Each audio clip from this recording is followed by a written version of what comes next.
primer tema que tenemos para hoy es el acerca de la reutilización de los accesorios en endoscopia. Perdón, me quito esto porque no puedo hablar.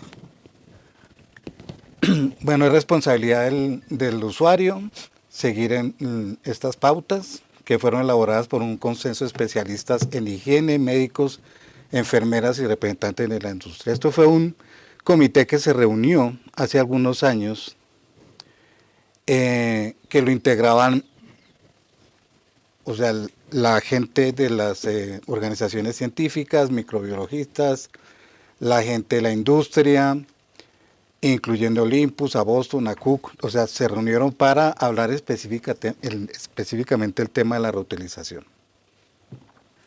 Que el personal especialmente entrenado debe llevar a cabo todo el proceso para reutilización del material, tener las facilidades adecuadas, control habitual de calidad de los procesos, el control debe ser llevado a cabo en el Departamento de Control de Higiene o Control de Infección del hospital u otras organizaciones externas. También nos especifica específicamente qué es el material de un solo uso, que son materiales que se utilizan únicamente una vez y luego se desechan, que viene en un estado estéril, preparado por el fabricante para su utilización, que el hecho de abrirlo implica su reutilización inmediata, tal como se hace en cirugía. Después debe desecharse de la manera correcta, no se debe reutilizar bajo ninguna circunstancia material o instrumentos de un solo uso. Y nos habla de los materiales reutilizables, que son aquellos que se pueden utilizar varias veces, que deben ser esterilizados en el autoclave, aunque esto no siempre sea posible. Se utiliza el autoclave después de una limpieza adecuada, como la que vamos a ver, y que los fabricantes dan los parámetros para realizar este trabajo adecuadamente. Entonces vamos a hablar de cuándo debemos reemplazar los accesorios reutilizables, el reprocesamiento de los reutilizables y el tema más candente, que es la reutilización de los accesorios desechables. Entonces todas estas son lo que sucede con el tiempo o con el uso a los accesorios reutilizables. Por ejemplo, aquí tenemos una pinza de biopsia que posiblemente abre y cierra correctamente, pero el hecho de tener esas quebraduras, supuestamente alumbraba, pero ya no, se le acabó la pila, parece. Sí. Pues eso es muy lesivo específicamente para el endoscopio. Quijadas que no cortan o desgarran, que es algo muy usual en las pinzas de biopsia con demasiado uso. La explicación técnica de eso es que... No pasa. Dale, mamá, por favor, gracias. Las pinzas deben cortar. Sigue, por favor. O sea, el tejido recolectado no debe sobresalir de las mandíbulas, el tejido fue cortado correctamente. Cuando las pinzas ya pierden el filo, dale, por favor. Lo que está haciendo es desgarrando. ¿Sí? Dale. O sea, el tejido aparece por fuera de las mandíbulas, no fue cortado completamente y el tejido arrancado además puede producir hemorragias. ¿Okay? Aquí tenemos unas quijadas desalineadas que obviamente nunca van a permitir tomar una biopsia. El famoso tema del estilete, las pinzas que tienen estilete, que el tema del estilete doblado específicamente es perjudicial cuando sobresale por un lado y sacamos la pinza y podemos desgarrar el canal. Aquí vemos imágenes de corrosión en los mecanismos. Aquí tenemos cepillos para limpieza sin protección en la punta. Gracias, mamá. Ok. No me apaga. Ok. Estos son cepillos sin protección o con pérdida de las cerdas o deformados que obviamente van a afectar terriblemente el reprocesamiento de los endoscopios. Mandíbulas desalineadas, esto por ejemplo es una pinza para extracción de cuerpos extraños. Canastillas deformadas, esa canastilla con toda seguridad, así abre o cierre por fuera del endoscopio, cuando esté dentro de un duodeno, eso no va a funcionar y va a ser un problema terrible durante el procedimiento, una pinza trípode con los alambres entorchados, el anclaje de del aplicador de endoloops doblado, pérdida de aislamiento o fisuras en los accesorios diatérmicos. Esto es particularmente peligroso porque puede haber una fuga de corriente a través del endoscopio hacia el paciente o hacia el usuario, hacia el operario, cuando hacemos los procedimientos electroquirúrgicos. Una asa deformada o aquí tenemos un alambre quemado de una asa. Eso no funciona bien, jamás. Eso, obviamente, si está quemado el carbón, lo que hace es aislar y esa asa no va a cortar. Entonces, los accesorios en mal estado con demasiada reutilización pueden producir rasguños y perforaciones al canal. Hay evidencia clara, estas son imágenes de los canales de los endoscopios por dentro, donde vemos fisuras, donde vemos desgarros producidos precisamente por la reutilización de accesorios defectuosos. En el caso de los riesgos de la reutilización de los accesorios desechables, obviamente los accesorios desechables se pueden desarmar muy fácilmente, no están diseñados para utilizarlos de más. Se separan las cubiertas plásticas generalmente.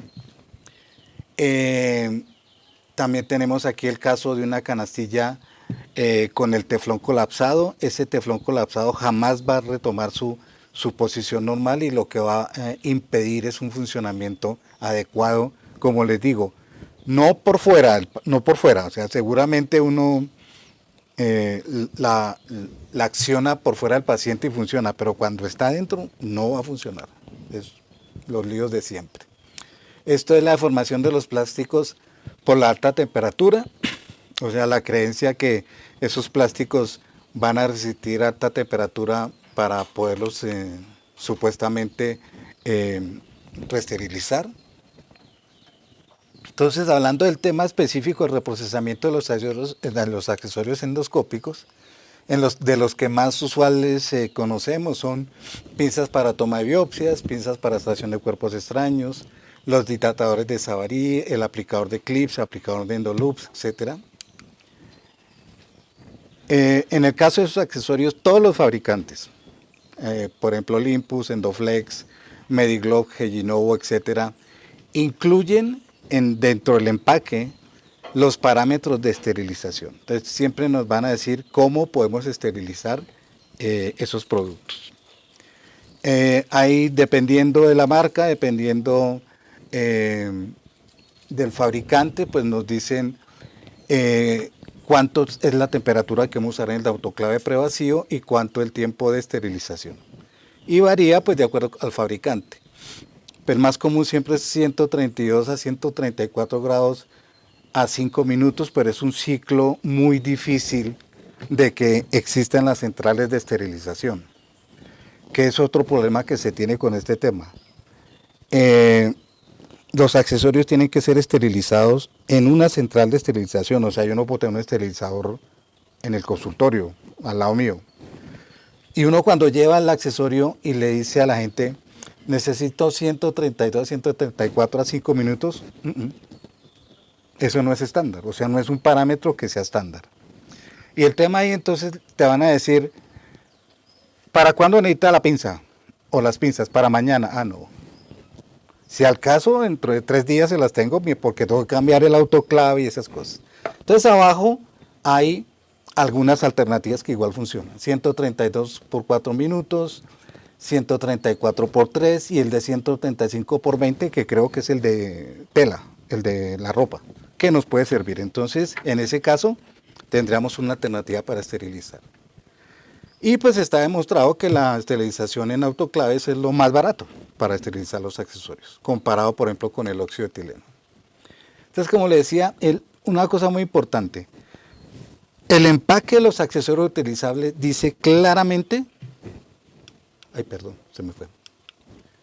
dice claramente no estéril. O sea, los accesorios reutilizables no vienen estériles. Eso quiere decir que antes de utilizarlos deberíamos esterilizarlos, ¿no? Siempre.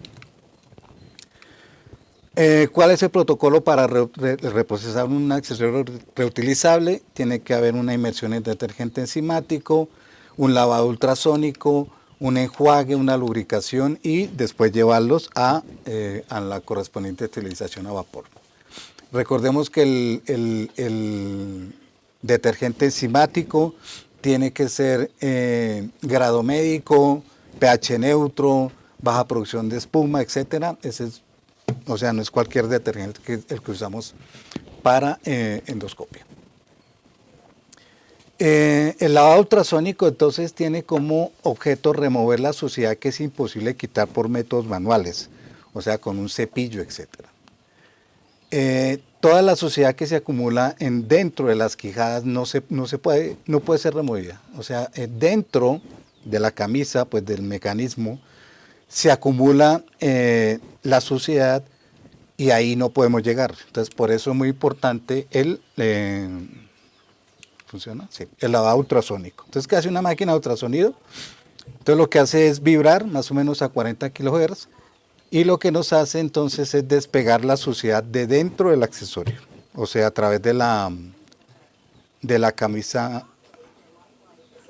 No, está bien, está bien. No hay problema, mamá. No, está bien. Ya. No, está bien, está bien. Sí, sí. O sea, eso es lo que nos hace entonces, esa es la idea de la limpieza ultrasónica. Aquí a la izquierda vemos una pinza lavada en ultrasonido y a la derecha sin ultrasonido.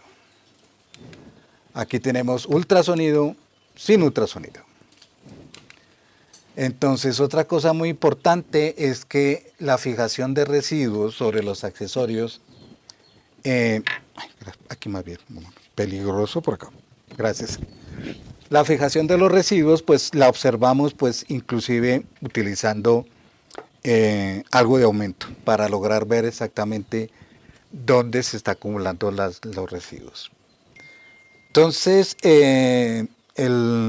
aquí tenemos, esto es imposible de limpiar, esto es igual una pinza cortada, esto es una fotografía bien aumentada donde vemos las cosas que no se pueden remover fácilmente. Entonces, después de la limpieza ultrasónica, tendríamos que enjuagar el detergente enzimático, obviamente, para posteriormente lubricarlo. El lubricante que usamos tiene que ser un lubricante soluble en agua, no puede ser nada siliconado o viscoso porque tendrá un efecto nocivo después de la esterilización. Y finalmente, pues pasamos el accesorio al autoclave a vapor. Todas las entidades que guían y regulan el uso de accesorios sugieren que estos deben ser esterilizados. Como les decía, lo más barato es el autoclave. En el caso de que se quiera usar óxido de etileno, aunque como les digo no es lo más recomendable, porque ningún accesorio reutilizable la fábrica lo esteriliza en óxido de etileno. Entonces, como no lo hacen, no sabemos los parámetros. ¿Ok? Y nadie nos lo va a decir, ¿no? O sea, ustedes preguntan y nadie les va a decir. Entonces, yo sé que mucha gente lleva los accesorios a óxido de etileno, pero ¿con qué parámetros? O sea, no existen. ¿Me explico? No existen. Entonces, ¿cuáles van a poner? Si no tenemos ni idea, si nadie nos va a enseñar. Pero bueno, igual la base. Lo importante es que es la misma secuencia, hay que usar detergente, ultrasonido, enjuagarlos, lubricarlos, empacarlos, el leto, el almacenaje, etcétera. Produce menos daños cosméticos, sí, pero la esterilización es larga, el gas es tóxico, necesita ventilación. Recordemos que si usamos óxido de etileno debemos ventilar los equipos en una máquina especial durante 12 horas, que si no tenemos la máquina no los podemos usar por una semana. Tenemos que ventilarlos al aire durante una semana. Bueno, todo un complique el uso del óxido de etileno. Y el otro tema es dejar los accesorios en el desinfectante. Eso es lo más discutido que hay en el mundo, porque muchos de los fabricantes de los químicos nos dicen que transcurrido un tiempo el químico esteriliza. Entonces unos nos dicen que 10 horas, otros nos dicen que 15 horas. El problema es que eso no se puede certificar. O sea, ¿cómo lo vamos a hacer? ¿Quién nos certifica? Cuando nosotros llevamos un accesorio al autoclave, nos dan o una tirita, ¿cierto? O una cinta que cambia de color, o el empaque adecuado. Entonces nosotros tenemos certeza de que es esterilizado. ¿Aquí qué? No, que dejé la pinza 2 días ahí y ya está estéril. Entonces no tiene sentido. Como les digo, algunos fabricantes de desinfectantes dicen que tienen la capacidad de esterilizar, pero no existe ninguna validación de esta supuesta esterilización. Respecto al protocolo que hablamos para la reutilización, ¿qué dicen las organizaciones internacionales? Pues todas están de acuerdo en que debemos usar enzimático, que debemos usar el ultrasonido. La Sociedad de Estados Unidos dice que no se necesita enjuague ni se necesita lubricación, todas dicen autoclave, pero lo que sí estamos de acuerdo es que es mandatorio la lavadora ultrasónica. Ahora, una lavadora ultrasónica de las que necesitamos aquí es un producto muy barato, o sea, no es una lavadora espectacular, pues. Y cada día son más baratas las lavadoras ultrasónicas. Para darnos una idea de qué hace la lavadora ultrasónica, yo me imagino que ustedes cuando sus joyas están un poquito opacas se las llevan al joyero para que se las limpie, me imagino. Entonces, ¿qué hace el joyero? Tiene una lavadora ultrasónica, la mete ahí, oprime un botoncito y te cobra un mundo de plata por limpiar el anillito.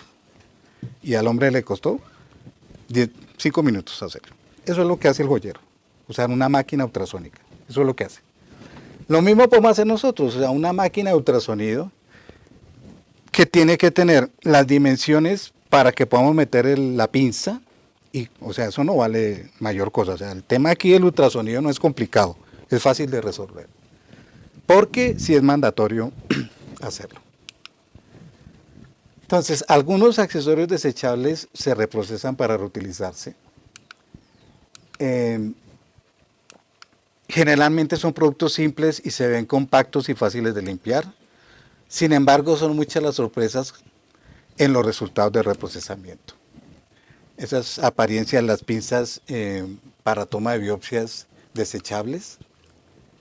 Esta es la apariencia, por ejemplo, esta específicamente es una pinza de Boston Scientific, pero esa es la apariencia interna. O sea, como ven, es algo muy simple, no es un producto elaborado, o sea, digo yo internamente, porque el diseño de esto es para usar una sola vez. Entonces los fabricantes utilizan pues menos cantidad de acero, más plásticos. ¿Me explico? Los materiales, este material amarillo, pues es lo suficientemente bueno para funcionar una vez.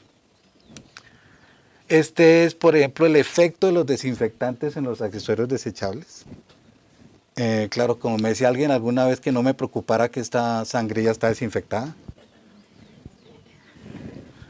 Pero eso es lo que sucede efectivamente cuando, o sea, el desinfectante fija las proteínas, ¿no?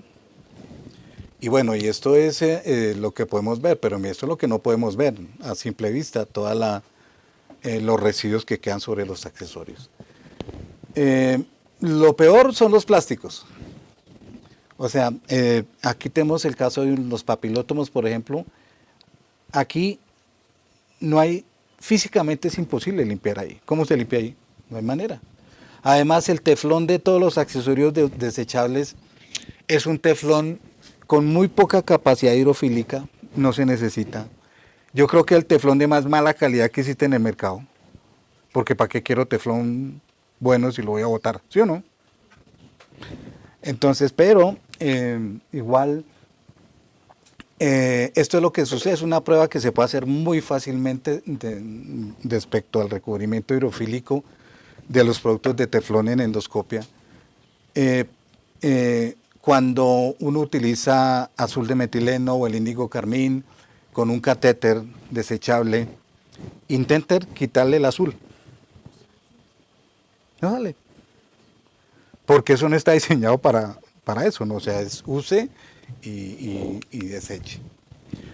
Entonces aquí tenemos que hablar de riesgos médicos, de problemas no médicos, de que los riesgos médicos asociados con la reutilización de los desechables están infecciones, pirógenos, residuos tóxicos, reacción a tejidos extraños, integridad estructural y funcional del accesorio que puede afectar en algún momento al paciente y producirnos un efecto adverso.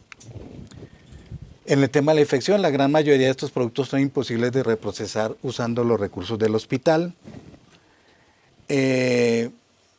Recordemos que los pirógenos son cualquier productor de fiebre. Los residuos tóxicos del óxido de etileno, como hablábamos, con el tema del tiempo de reacción, no se han realizado ningún tipo de pruebas. Ningún fabricante suministra las instrucciones, porque esa es otra, igual que si con los reutilizables sucede, imagínense con los desechables. El accesorio desechable dice claramente en el empaque ETO, o sea, óxido de etileno. Bueno, algunos dicen inclusive rayos gamma. Y entonces, ahí dice que se puede estar, se esterilizó en etileno, pero nunca nos van a dar las instrucciones, lo que les decía. No hay estudios de compatibilidad con las técnicas de reprocesamiento del hospital. O sea, el tema aquí es que si un accesorio se esteriliza con rayos gamma, supuestamente, ¿no?, debería reesterilizarse con rayos gamma, ¿no? ¿Y dónde hay rayos gamma? Ninguna parte. Entonces, ¿cómo afecta eso? No existe información sobre el tiempo de vida útil de los materiales porque no nos lo van a proporcionar. Tampoco el impacto de la repetida esterilización. No existe la información sobre la degradación del producto. Son dispositivos fabricados con polímeros o plásticos de variada densidad que no conocemos. Recuerden que nosotros no sabemos de esos materiales. Que tienen poca resistencia al calor, que usan aditivos para estabilizar los materiales y qué tipo de aditivos. ¿Qué pasa si son expulsados por fuera del accesorio y quedan expuestos y les llegan al paciente? ¿Qué pasa si se altera la composición del producto? O sea, más o menos yo no tengo ni idea de, por decir algo, con qué pegaron algo. Y cuando yo trate de reutilizar ese pegante con el desinfectante, qué sustancia produzca, que de pronto es hasta un veneno que pueda ser nocivo para el paciente. O sea, nada de eso conocemos en absoluto y nunca lo vamos a conocer, obviamente. Los accesorios cambian debido al reprocesamiento, detergentes, desinfectantes, esterilizantes. Los puntos más débiles son más frágiles. La reducción del desempeño, acumulación del material biológico. Existen problemas económicos, morales, legales. Económicos, el recurso humano y el tiempo para tratar de reutilizar lo no reutilizable. O sea, ustedes pues obviamente son más conscientes de toda esta situación.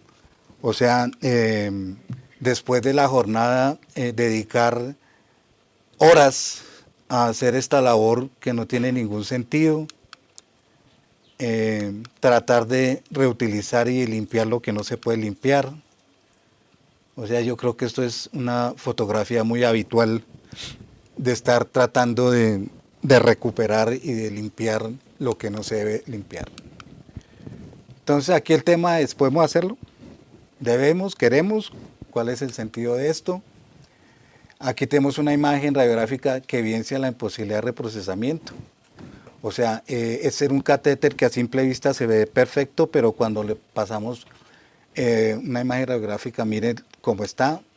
O está este catéter que a simple vista, pues obviamente aquí está magnificado muchísimas veces, pero ahí vemos el residuo de materia orgánica.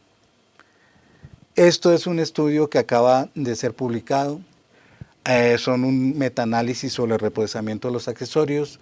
Aquí simplemente extracté, pues obviamente, lo que habla cada uno de los que hizo el estudio con su respectivo artículo.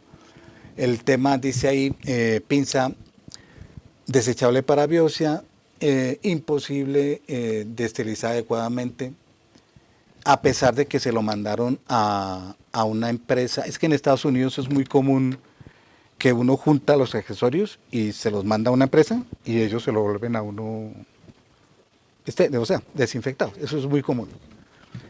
Pero eso no se puede hacer con una pinza desechable. Aquí dice este estudio, contaminada, inclusive residuos de sangre, una pinza reutilizable sin estilete que se puede utilizar 20 veces, imagínense. Imagínense todo el trabajo de preparar la pinza para esterilizarla y aquí solo la usaron 20 usos. O sea, yo les garantizo que es muchísimo más barato utilizar una desechable que ponernos a hacer todo un trabajo para que una pinza dure solo 20 usos. Bueno, etcétera. Esos son los comentarios del estudio. También el estudio habla sobre los papilótomos, donde obviamente habla de los papilótomos desechables, porque los reusables pues cada vez es, de hecho hace muchos años ya no existen los cestos, pero por ejemplo dice que esterilizándolos en etileno pierden la funcionalidad más o menos después de 3 usos, o sea, temas como esos. Aquí nos habla sobre las asas de polipectomía y sobre las canastillas. Por ejemplo, mire que una canastilla la usan hasta 13 veces, bueno, cosas de esas. Pero bueno, porque no son accesorios tan complejos posiblemente, pero igual eso es lo que habla el estudio. Pero yo les tengo 3 razones para no reutilizar. Primera, los riesgos serios a la seguridad del paciente, la contaminación cruzada, la infección asociada al cuidado de la salud, el mal funcionamiento del dispositivo médico y no hay garantía sobre el material reprocesado. Falta de valor económico probado, los costos de reprocesamiento versus un accesorio nuevo. O sea, si yo me pongo a sumar todo lo que es tratar de limpiarlo, que puede pasar mucho tiempo, el agua, el detergente, todos esos productos, yo les garantizo que sale más barato usar un desechable a la institución al final del día. Falta evidencia, o sea, económicamente no hay ninguna evidencia de que reutilizar sea más económico y sobre todo el costo de efectividad es muy, muy cuestionable. Y desde el punto de vista ético y legal, ahora, les informamos a los pacientes sobre la seriedad de lo que se está exponiendo. O sea, el paciente sabe que estamos usando un accesorio desechable que limpiamos. ¿Lo debería saber el paciente? ¿Cierto? Entonces, imagínense. O imagínense que el paciente se entere. O que pase algo, un evento adverso. Y que haya una investigación. Acuérdense que a la luz de la ley, la ignorancia no exonera. O sea, yo no puedo decir, ¿usted estaba en la sala de endoscopia cuando usaron la pinza desechable? Sí, pero yo no sabía de eso. No, eso no, o sea, legalmente no hay nada que hacer. Si yo estaba ahí cuando se usó y no dije nada, yo soy igualmente culpable. Y eso es un tema serio, o sea, los eventos adversos son supremamente serios. Entonces, todo eso tenemos que pensar con el tema de los accesorios. Finalmente, entonces, el mensaje es que es muy fácil reprocesarlos inadecuadamente, eso sí, o sea, es imposible hacerlo, y que es extremadamente difícil reprocesarlos adecuadamente, o sea, los accesorios desechables. Muchas gracias.